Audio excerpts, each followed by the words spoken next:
Sam, demande à Lee ce qu'il pense de l'utilisation du dopage par la police. Je suis de Melbourne, en Australie. Je pense que c'est une question intéressante. Étant donné que c'est illégal ici, et aussi parce que maintenant nous sommes plus ou moins capables d'identifier les personnes qui se chargent.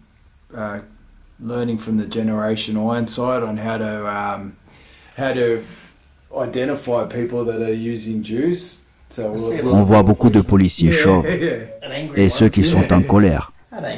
Je me fiche qu'il soit chargé. Ces produits ne changent pas la personne. Si tu es un connard sous stéro, tu seras un connard sans stéro. C'est comme les gens qui boivent de l'alcool. Ivre ou pas, si tu es un connard, tu restes un connard. Donc tu sais quoi? S'ils sont dopés, qui s'en soucie?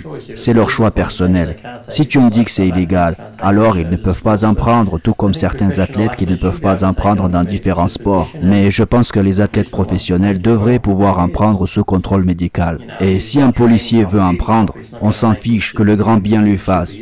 Vous savez, s'il ne s'entraîne pas et ne mange pas correctement, cela ne va pas le rendre surhumain ou lui donner une force surnaturelle. Vous avez déjà vu des gens maigres pesant 20 kilos obtenir une force surhumaine sous l'effet de dopage? Ça n'existe pas. On s'en fout donc, mais franchement.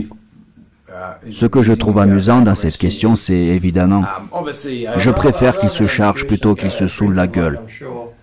Comme je sais qu'il y a beaucoup de policiers qui aiment aller dans des soirées et picoler, on a déjà vu des officiers de police se faire arrêter pour conduite en état d'ivresse. Alors je préfère qu'ils soient sous stéro et qu'ils rentrent chez eux après avoir bu un smoothie, plutôt qu'ils soient ivres et qu'ils écrasent des gens. Mais disons simplement qu'ils font des choses illégales et en même temps ils font la loi, et ça pose un problème. Tu veux dire qu'ils sont chargés comme des bœufs et qu'ils arrêtent des mecs pour un simple joint? Ouais, c'est un peu ça. C'est comme avec Ronnie Coleman à l'époque. Il était tout grand et gonflé à bloc, prêt pour Olympia. Et on dit qu'il aurait arrêté des gens pour avoir enfreint la loi. Allez les mecs, on a une opération à mener. Nous avons coincé ce gars. Il vend les stéroïdes. Imagine le malaise dans son équipe. J'ai entendu une histoire il y a longtemps, quand j'avais 17-18 ans. J'avais entendu que les douaniers ont fait une descente chez un gars qui avait tout un tas de trucs. Un de mes vieux amis que je connaissais à la douane m'a avoué qu'ils ont pris une partie de la drogue. Ils ont dit au gars, écoute, on va en prendre un peu. Si tu la fermes, on va déclarer une certaine quantité et ce sera juste une petite tape sur les doigts. Ok? Par contre, si l'on déclare tout, tu vas partir en tôle pour un moment. Et qu'est-ce qu'il a fait le gars? Il a rien dit. Alors les douaniers ont pris une partie de la drogue. Comme si ça nous arrivait pas. Oui, j'allais le dire. C'est comme quand on nous montre les descentes de flics sur les plantations de cannabis et que l'équipe de tournage est là pour montrer les policiers en train de brûler toutes les feuilles. Vous pensez qu'ils arrachent quelques-unes et les mettent dans leur poche?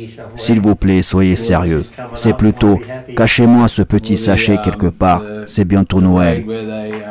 Ou le raid où ils ont trouvé 10 millions et dans le rapport ils ont mis 8 millions. C'est comme ces banques, tout est assuré, toutes les bijouteries sont assurées.